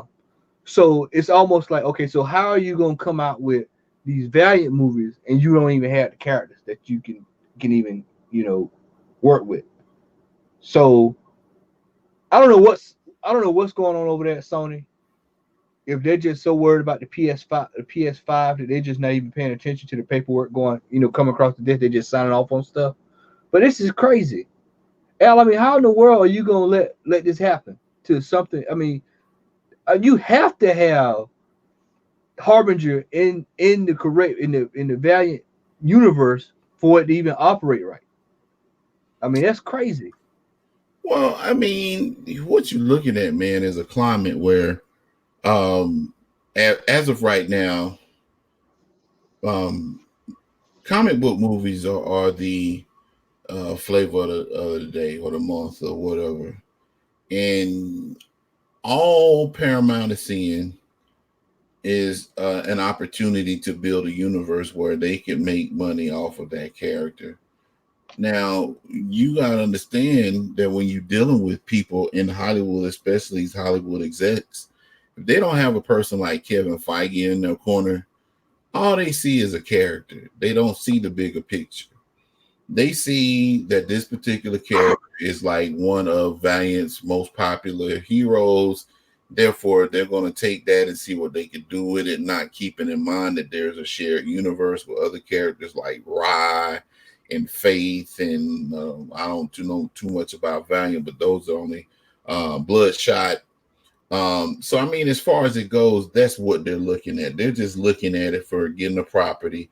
And being that, like I said, superheroes now are the flavor of the month, they're just looking at trying to take that property and try to make it out of a lucrative cash cow, or they're trying to yield dividends. So when it comes down to them taking that away from the rest of the Valiant universe, in all honesty, I don't think they care, because if they did, they wouldn't have made that move. So you gotta wonder what their motives are at the end of the day, which is money. From what I understand, and Vin Diesel kind of connected to this particular property. Yeah, he's in Bloodshot. Okay, so he's in Bloodshot. So I don't know, man. I mean, I'm not really been a fan of Valiant, although it would be good to see competition and to see how well those movies stack up between Marvel and DC. But yeah, man, I don't know. I can't really call it, to be honest with you. Yeah, I just think that it's just interesting how when people have these movie rights, man, how this all works now. Is I mean, you almost have to ironclad and lock down your properties, and know what you have to know what you have, man. And I think this one is going to bite Sony in the ass big time, because it's like taking the X-Men out of the Marvel universe and say, hey It's, man, you can't use Professor X. it's a lot of things that's finna bite Sony in the ass. Yep. So Just call saying. a little bit of karma, man. Karma Chameleon. Karma, karma, Al, you karma, said it right before I could.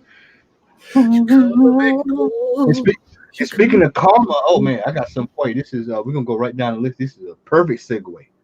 Talk about karma, man. For years of cheating people out of pre-owned video games, years of robbing, robbing people, robbing gamers. You sell it, you buy the game at 75, they give you $12.53 and 3 9 later. And now the chickens have come home and to roost. GameStop is closing 200 that's if stores. you do store credit. Yeah, if you do store credit and get the latest Game Informer. Well, now it's being reported GameStop is closing another set of stores. This time the number is 200. At this point, the GameStop is on life support. And then y'all are still screwing up people's Funko Pop orders. Y'all are still. Yeah, I saw that face, Al. I saw it. Al had to bite their lip like, oh, yeah, he's in the part now. Yeah, they're still screwing up people's orders. They're still not giving people credit on their games. They are still trying to sell people a Game Informer that's 8 months behind everybody else. Right. And But they then, give you $5 off a month. yeah, That's some garbage. GameStop is Double points. this is their own doing. This is their own doing, and it's been coming a long time. I've seen a lot of people, a lot of rats jump the sinking ship. I've seen them screw people that I knew personally that worked for the company, people that worked there for 20 years. Mhm. This guy right over there on the side of me works at GameStop. They screwed him. They screwed another buddy of mine. They screwed another guy. They screwed my cousin. I mean, They GameStop has they, s- had they screwed a three people that work, like, do this thing with us. yeah. Three So that yeah, work and for them. including Larry. I forgot Larry was a Yeah, part of yeah, getting yeah. yeah, And TC and me. TC, yeah, yeah. yeah, all those guys. We've seen this coming down the pike. It was coming, and it's finally starting to get here. Stock is plummeted. I think GameStop stock was up there, way up there at one point. Now it's like $2.50, and a couple of coupons to Kroger. Actually, I've been watching it, man. For some reason, I don't know why I've been watching their stock, but right today they're like $4.50. I mean, let me see what the high was, man, at one point, because I know at one point, man, it was the highest point, man. It was like $60 back in '07, and it just plummeted, and then it regained itself back in 2013, and then I mean, it's on life support now, man.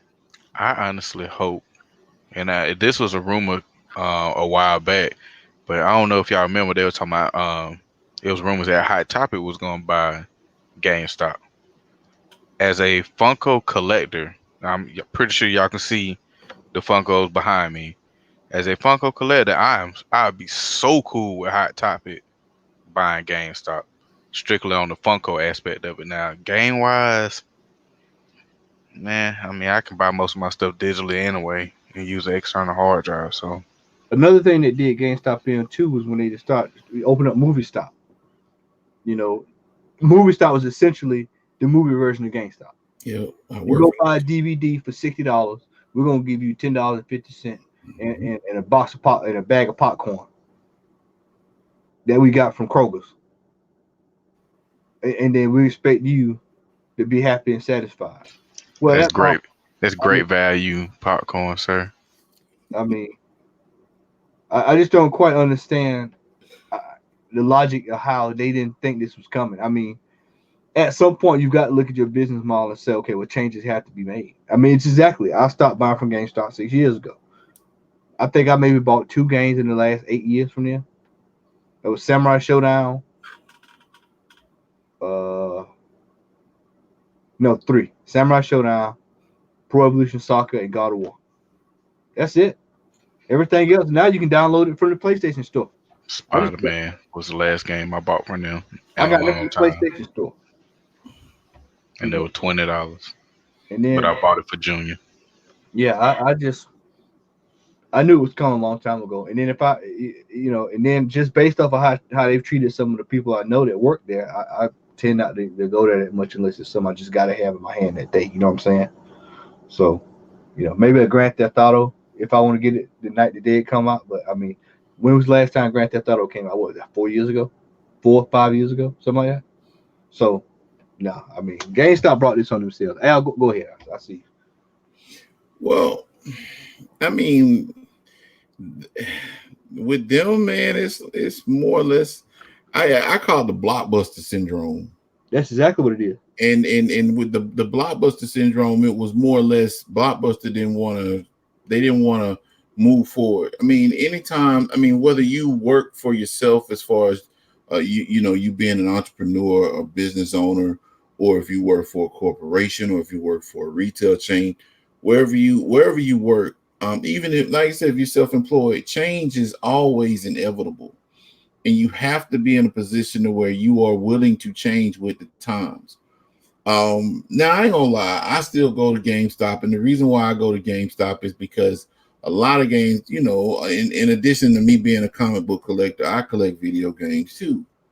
And I have a pretty decent collection of video games, digital media. And I do find games there that would normally cost you a certain amount of money at certain places. They are cheaper at the moment, especially from compared to eBay. These are like PlayStation 3, Xbox 360 games.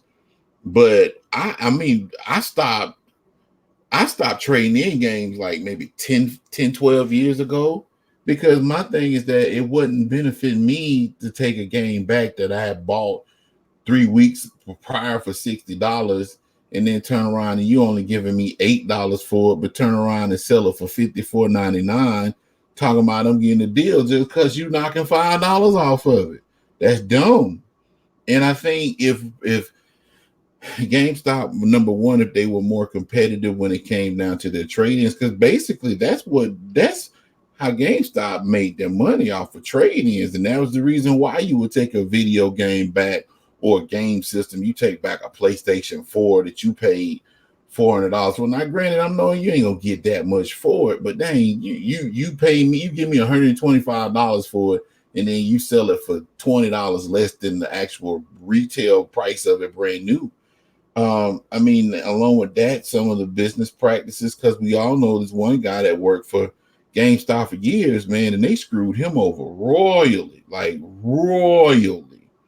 And it, like you said, man, it's the chickens coming home to roost. In a way, I hate to see it, because GameStop, was an intrinsic part of all of our lives in reference to video games and stuff. But I mean, all things must come to an end at some point in time. We saw the arcades die here, and we saw Toys R Us die, even though they're coming back, and you got other things that KB Toys. KB Toys. I mean, it's like depressing thinking about some of the stuff that used to be around that's not around. But GameStop kind of put it on themselves. I actually feel sorry for a lot of the employees that work, because I mean, even at the 3 stores here in Macon, they have 3 GameStop stores. The There's some good pretty, employees. right. They got some pretty good employees at the stores. You know what I mean? They got some. They straight up asses, but I mean, I don't even fool with them. But the people that I really go and chop it up with, I hate it if they lose their job. If they're shutting down 200 stores, my question, I wonder how many stores are they going to keep open in Macon? Because Macon don't need 3 GameStop. So which one is it going to be? Gray We all House. know which one. Oh, it's gonna be Gray Highway first. Yeah, I think it's going to be Gray Highway and then Presidential, and the one over here in the strip mall is probably going to be the only one in Macon. That's what I think. But I mean, I hate it. I hate it for them. I hate it for the like I said, for people that have honestly wanted to do that job and enjoy doing it, and losing out their jobs based on greed. Greed is And massively strong. and you know what's sad about the like? When I say this, I'm not saying that the GameStops here in Macon are sad, but the sad thing about the 3 GameStops we have here, each one of them is stronger at one thing over the other one. Yep. Like the three, if somehow, some way, and I don't want this because I want multiple GameStops here. Just one, like it's selfish reason. My son lives on that side of town by Great Highway, right? So I can buy something for him if I'm unable to take it to him and have him pick it up over there. Right, right. You know what I'm saying? Convenience. Right. Me, where I live, I can walk right across the street to one. Mm-hmm. Where I work, I can walk right across the street to one. So I really hope that they don't shut down the 3 here where we live. But I mean, man, the relationships that have been built with some, like a lot of the people that work there, Mm-hmm. like my homeboy Reef at the one across the street from me, Mm-hmm. he just moved up, and I hate to see him Lose his have to job. lose his job, and he's worked so hard to move up. Right. Our homeboy Melvin, he been grinding at the one over there by my job forever. You know what I'm saying? Like anytime I need something, I can hit him up. If he ain't got it for me, Lord knows he finding a way to get it for me. You know what Yep. I'm saying? I really hate to see these guys that enjoy what they're doing and go above and beyond to lose it because of a model that some dude sitting behind a desk that ain't never worked or sold anything to a customer before is making stupid decisions. It's the dumbest thing in the world. Welcome to the world of retail. Oh, bro, you know I know about I retail. know you know all about it. Creative Whip says this Toys R Us is coming back. Yeah, but they actually are. They're not coming back in the same capacity that No, they were. they're gonna be Much smaller. It'll kind of be like how Sears is. If anybody still has a Sears around, Sears like downsized. it's not even gonna be that big. They're gonna be little out like inserts, so to speak. Like KB Toys was. Yeah. So Yeah. be on the lookout for that. All right, we're gonna round things out here tonight. We saved the best for last. Joker is getting rave reviews. Are you buying? Are you selling?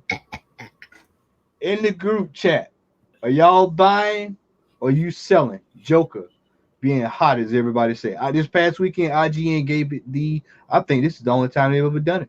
10 out of 10. Rotten Tomatoes is catching a little flack because apparently they've got 3 out of 5, but of course 3 out of 5 was Homecoming, 3 out of 5 was Avengers Endgame. So that's up in the air. Hey man, what is IGN known for? Shilling, Brian nosing, kissing booty. Not to cut you off, man. I'm just saying, what are they known for? Hey, 10 out of 10. That's What I just said. Brian nosing folks. And they weren't born with a brown nose. In Nope. case y'all not like y'all weren't picking on what Al's saying. 10 out of 10. And I don't trust Rotten Tomatoes because they gave the new Dave Chappelle a 0. At first. They might have some of them letter crews or the letter gang in there. Oh, it might have been Juice or Smolier. You never know. Not juicy. He might have paid him. Juice Smolier. Yeah. Yeah. So I Put a mean, MAGA hat on. So, I mean, Sam, we're gonna see, man. I mean, people are saying this good. I mean, me and Larry, we're going to see it. So I will be able to give you a review. X, you ain't going to see it? I told him earlier. He's gonna come see it with us. I said if I don't have to work late that night, I'll go see it with him. Yeah, You know what? If I don't have to work, what day does it release? Does it release on a Wednesday or a Thursday? It's a Thursday. Yeah, October the 10th, I believe. I'll tell you know what? You know what? I tell you what. If I could request that day off, I go with y'all. I might request that I don't close. No, it's October 4th. Excuse me, October 4th. I might request that I open that day just so I can get off, take a nap, and be fully energized to fully take in this whole movie. Yeah.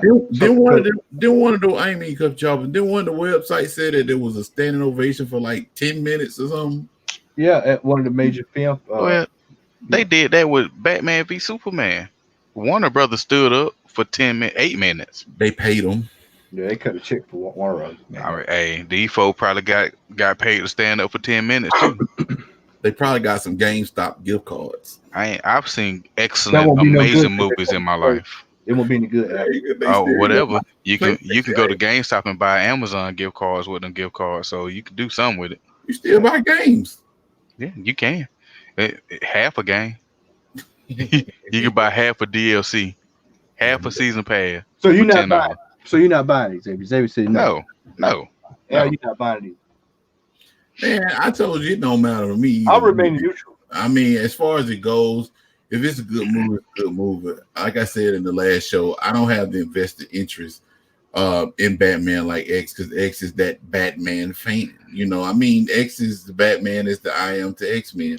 And y'all know how I grilled them movies like Brontosaurus steak. So I mean, no, hey, I'm gonna keep a neutral mind. Like most black people like steaks is well done. Oh yeah, right. I know. Got man, bro. I don't need no salmonella. Got too many other problems in the world.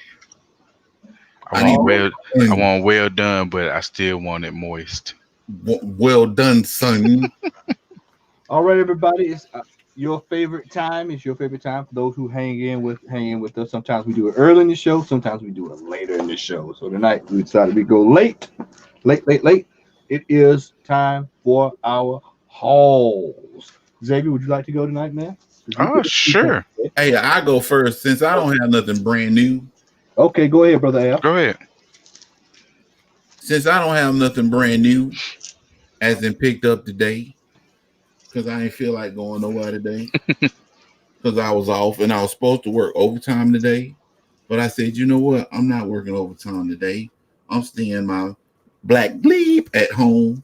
So I got these last week, and it's only 4 books, but there's some pretty good books. So the first book that I have here is a book called, I still get confused, The White Trees. This is an independent book. And please forgive me, because this daggum camera with this new system that we got, it's got my camera all jacked up. But The White Trees, it's showing perfect. You good? Okay, great. So this is supposed to be a hot title. This is actually called The Deceasing. I've been reading this the series called Deceased, and it basically is a DC's version of Marvel Zombies. This is pretty good. I mean, this is like, it's not really a one shot. It's actually a mini series to ride along with the main mini series. The cool thing about this, and I'm actually going to get the main cover when I go up to Origin Comics next week. They're doing multiple comic book covers for these, and for this particular story, since it's a horror type deal, they're doing horror movie covers in addition to that. Now, this book right here is The Conjuring. This is actually a homage to the Conjuring movie. All right. The last 2 books I'm going to show, mine is really short, are the vaunted Spawn 300. This is a DA cover. but I got this because it's a pretty good looking cover. So I got this one, and then I got this one, which is the homage to Spider-Man 300. So I got like one or two more that's being held for me up at Origin Story Comics. So on the next show, if I go up there next week, I'll have those for the next show. And that's all I have, gentlemen. I had like some back issues for Excalibur. Oh yeah, with the back issues that I got down at Comics Plus, that puts me at I only need 4 more books to complete the first volume run of Excalibur. So I got one more in the book, so I'm done. All right, brother Xavier. I got a couple. Got Moon Knight variant cover right here. Oh no! Also have, as Al showed, I have The Deceasing. This is from, as Al said, the movie The Conjuring. You read it yet? Not yet. Oh, it's good, man. Lord, no, I had to pick it up after getting in the there you go. Ooh. There you go. There you go. Down in start. New Seapot has showed up. He got a stack of something back there in the feet. Yeah, he got everything. He got a whole. Man, y'all funny, man. Also picked up Batman 78 today. So got the B cover. And my last 3, Al showed 2 of them. I'm gonna show both of those plus the third one. Spawn 300. Mm-hmm. Got this one. This was a gift from my boy Matt. So appreciate that. Birthday, brother. Then of course had to get the Spider-Man 300 homage cover, or parody as they call it, the Todd McFarlane parody cover. And because Matt pointed this out, went ahead and grabbed this cover right here. I don't know if y'all can see it because of the glare, but right there. You got your hand right there. Female Spawn. Yep. So went ahead and grabbed that one. I wasn't even paying attention, but I'm glad that Matt said something. So I was like, you know what? I'll go ahead and pick that up. If it turns out to be something cool, if not, hey, cool. I still got a dope cover. Was that an homage cover by any chance or something? That's a regular cover, man. This I don't think it's an homage cover. Now this looks like something from X-Men. It just looks like something. Maybe I'm off. You know what? Hold on. This looks like an X-Men cover. I believe that is because there's an X-Men photo. I'm gonna see if I find it. Yeah, hold on. All right, Al, you look into that while we rolling, man. Because I did notice that when Matt pointed out there's a female Spawn, I was like, that look real familiar. Matter of fact, I think I got that picture on my computer. Hold on. I find. Actually, what it looks like is the ending of the opening credit scene from X-Men, the animated cartoon, when the villains are going up against the X-Men. That's one thing it looks like with Magneto coming across the top and Sabretooth at the bottom. Yeah, that's what it looked like.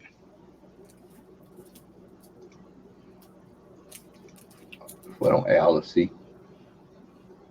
It's gonna be a minute if y'all want to go ahead and Okay, all right. Well, I will go ahead and start getting myself in order here. I didn't know they had a Doomsday Spawn. All right. So I've managed to get a few books today. Stopped by Comics Plus, and a couple of things I scooped up last week. I was working out of town, and so I actually stopped by Heroes and Villains down at Warner Robins last week. Ended up getting Avengers 355, first appearance of the Gatherers. This is one of the books that and I want to tell everybody, I've been meaning to get the books you should be looking for out. My microphone stand actually broke, so I was, opted was like, well, I can't do that, without proper audio, without having a microphone scuffling and everything. So got a headset, so I'm going to try my headset out, see how that works, but I plan on getting it out within the next couple of days. But this is one that will probably be on that list that you should be checking out. With the Eternals, all things are in play. As you see, this book was only $3. You probably can find this in the dollar bin if you look hard enough. All right. a book that I had been wanting to get my hands on a while ago. Actually ended up picking this up. It's a Bitch Planet #1. This book is tough to Can you find. say that? Can you say that, man? You know, like. Well, I mean, it's on the book. I'm not a YouTube. It's on the book. Embellished it, said Biatch Planet. He's all he's doing is reading. I mean, gosh. Gosh. Black Knight one shot #1. Got that for $6. Where you found that at? At Fanboys Today? Mon Fonchi. Yeah. Mon Fonchi. A-Next #4. First Shannon Carter, man. Yeah, I need that book. Hold on, let me see. Yeah, I need that book. How much was that book? It was $8. Let's see what eBay. I think I actually got it. That was at Fanboys. Yep. eBay, that book is trending anywhere from 5. I'm about to say he and up. Yeah, anywhere from 5 and up. I guarantee you've been seeing a dollar being somewhere, man. Yeah, that's one of those books that you can spot them usually in that butt bin. So this is New Avengers, the Joe Quesada variant. Yeah. Oh yeah. Now this sucker here goes for a nice penny. And of course you see what I paid for it, $6. $6. Wolverine looks so dope in that cover. Sure, I like the Century.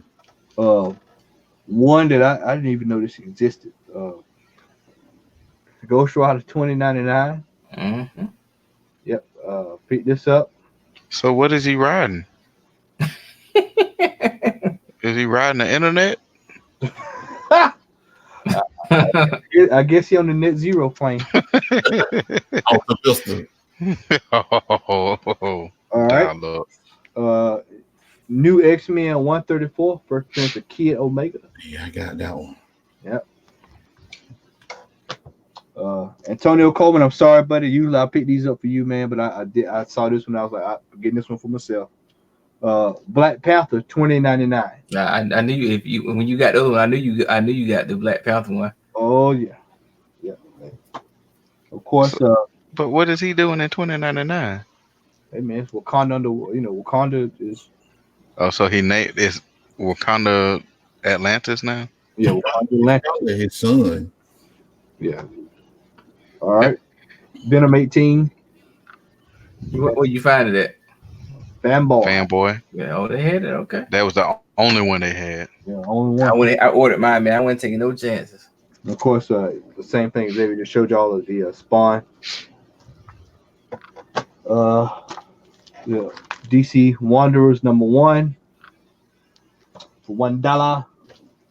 Got the What If the Fantastic Five, Fought Dr. Doom and the Nail Analyst for $1. Got that one. First appearance of Ronin, $1. So for everybody out here paying $30 and $40 for that book, same, but I keep telling y'all, go to the dollar bin. Yeah, I got mine for $1. I'm surprised they still had it in the dollar bin. Yep. And last week he didn't know. Last week was the Immortal Hulk variant that I picked up. It's the Howling 4, ain't it? The Howling, yep. Batwing New 52 #1. So I said, well, hell, I can't get 19, so I'll get the issue 1. And the funny part, I got 19 around here somewhere. That's one of the few DC books I actually bought. Lord. Right, I know it's a Ooh, boy, you can ice skate in hell right now. I think I tried to give it to you, Eggs, at one point. No, you didn't. I had all those. That was the money. All those wraparound covers. No, I don't remember that. Right. All right, Wonder Woman 200. I got this book for you. As y'all can see, $4. Book for a hell of a lot. You've been on a Wonder Woman spree lately. Oh yeah. Shannon, if you're watching this, I got some for you, man. Man, he bought a whole start, man. I knew you were looking at this book a while ago, man. So I actually saw it, so I picked it up for you.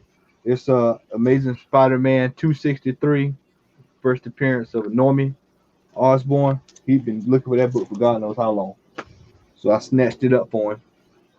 and this was one that I had been looking for a while. I've actually got the Mexican variant, but I actually saw this today and was like, oh man! And for that price, I was like, no My doubt. boy International. Yep, the all new Captain America #1 variant, $15. That's the one you picked up today or 2 weeks ago? And that book, let me see. I think this book is trending pretty doggone high, if I'm not mistaken. But I had been wanting to get the regular variant. Let's see, all new Captain See, America. Matt found some gems today because I couldn't breathe. I couldn't go digging like I wanted to.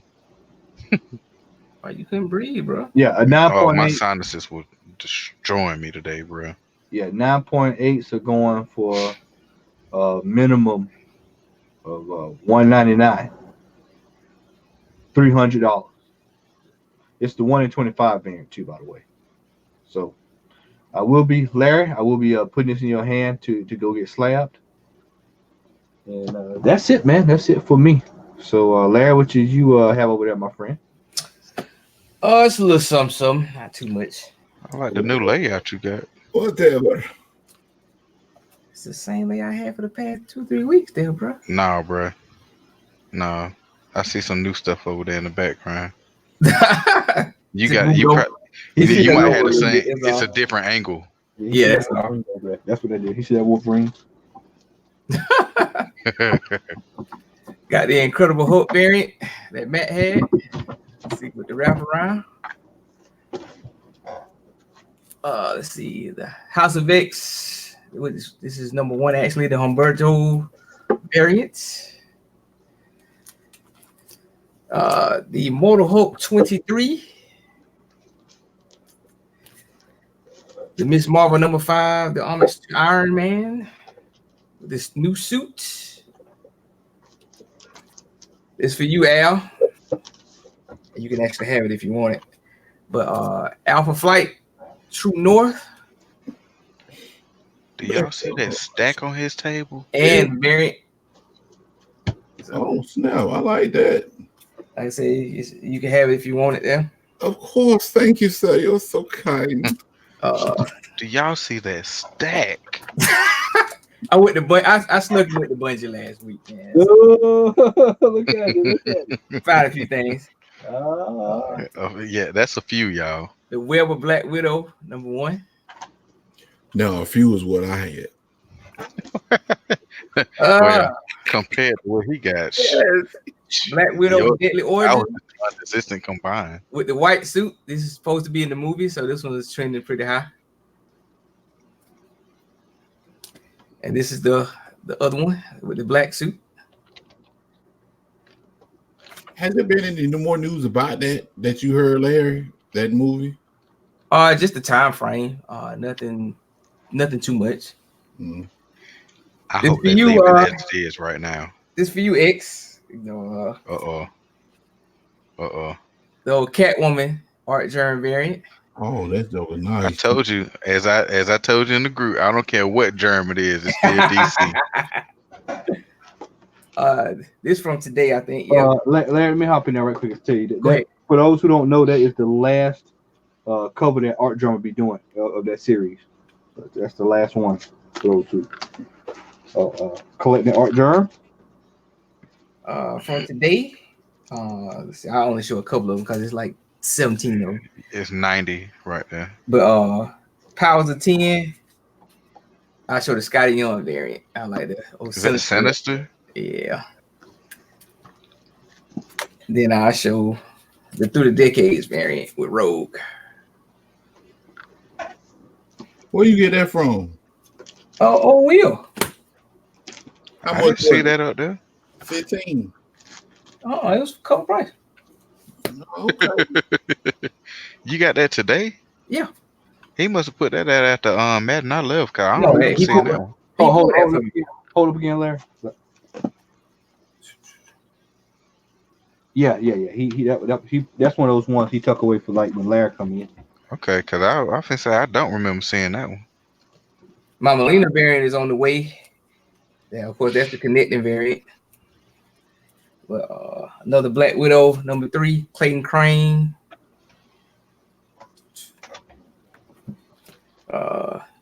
Absolute Carnage versus the Great Wade Wilson. Well, you better put some tape over that shirt you got on. Why? Get caught for branding. Oh, my fault. No, he just got off work, y'all. Yeah, I just got off work, people. This one I called it Fanboys. Shout out to Fanboys. This is Spider-Man Deadpool #1. It's like a 1 in, was it 3,000, Matt? Yeah. Did you get the other variant? The black and white one with the red? Like the Venomized one, so to speak? No, I don't think I saw that one. Spider-Man Deadpool? Yeah. I have to go back and take a look at that one.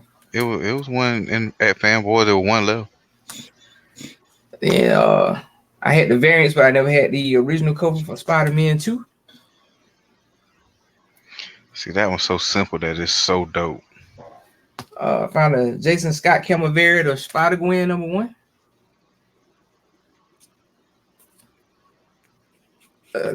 Morpheus X. Supergirl. This is one of the ones that they pulled. That's the one I circled in the group. You're right. I actually thought these were dope too, man. The connecting variant, even though they don't connect very well. But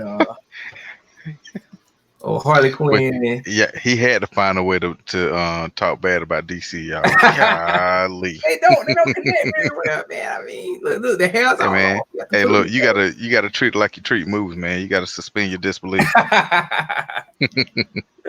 And the rest of these, honestly, I just had them up here. But these are House of X and Powers of X variants. Like I said, it's a whole stack of them. So I'm not gonna go through all of them, but that's like 3 and 4. There's nothing but variants of those. And that's it for the week. All right, sweet. Well, everybody want to say thank you for watching us tonight.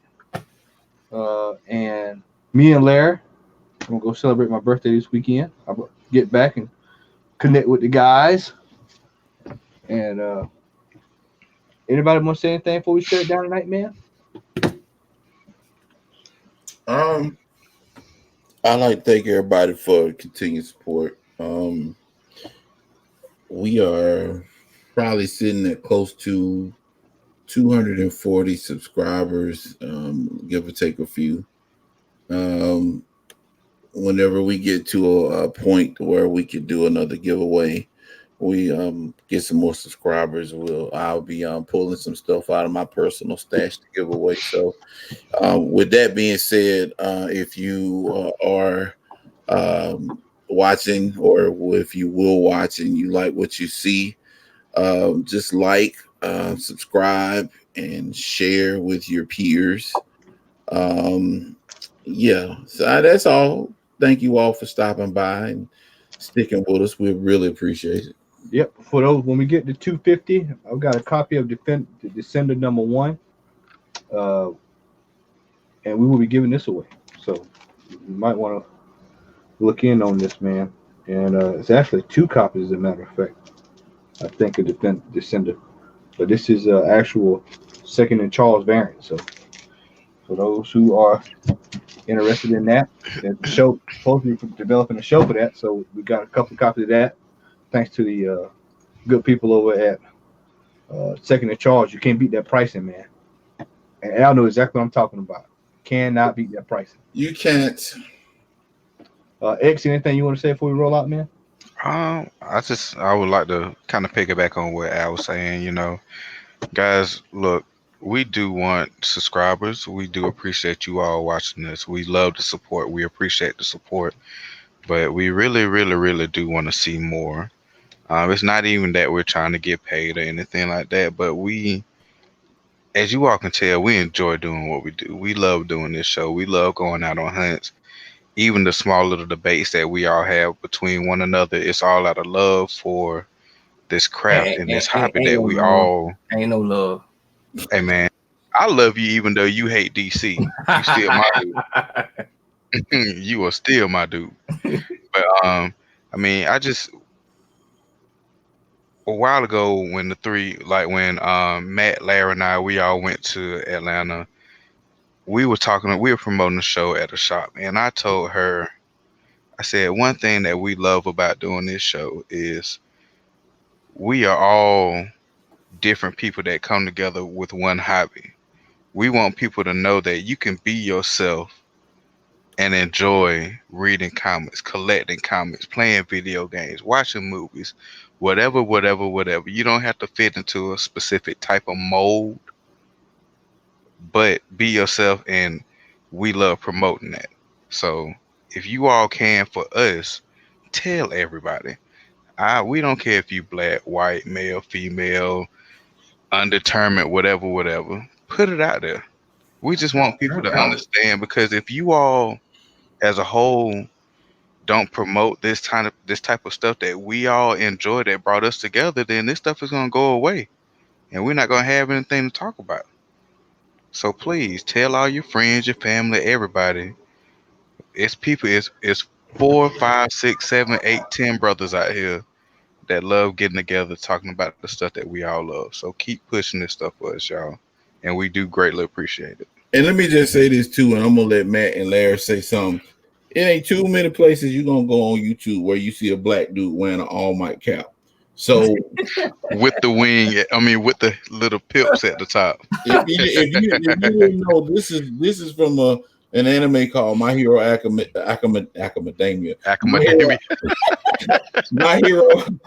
My Hero Academia. And if you haven't seen it, it's a dope anime. But yeah, we I am here. Yeah, I mean, we love what we do, we enjoy what we do, and we hope that we can share this with as many people as possible. So but we have between us, normally it's just us four, but we have other. I mean, I've referred to us as the Wu-Tang Clan of comics, but we have other members that jump on when they can. But we just love what we do, and if you know somebody that's looking to get a little bit of entertainment or some education on comic books and stuff, I mean, we got it all. So like, share, and subscribe. Thank you for your patronage. All right. Larry, anything you want to add before we shut it down? It's hard following those two right there. But I just say, no, we appreciate everybody that takes the time out to give us a chance to get on here and as we say, have tomfoolery for about an hour and a half to, like X say, just talk about what we enjoy. It brought us together, man, as friends, brothers. So, hey, man, give us some love. If you can, tell somebody else. Maybe they'll enjoy it too and tell somebody else. And we'll keep doing this. And, hey, we appreciate y'all. All right. With that, I want to say have a great night. Make sure you check us out on the gram.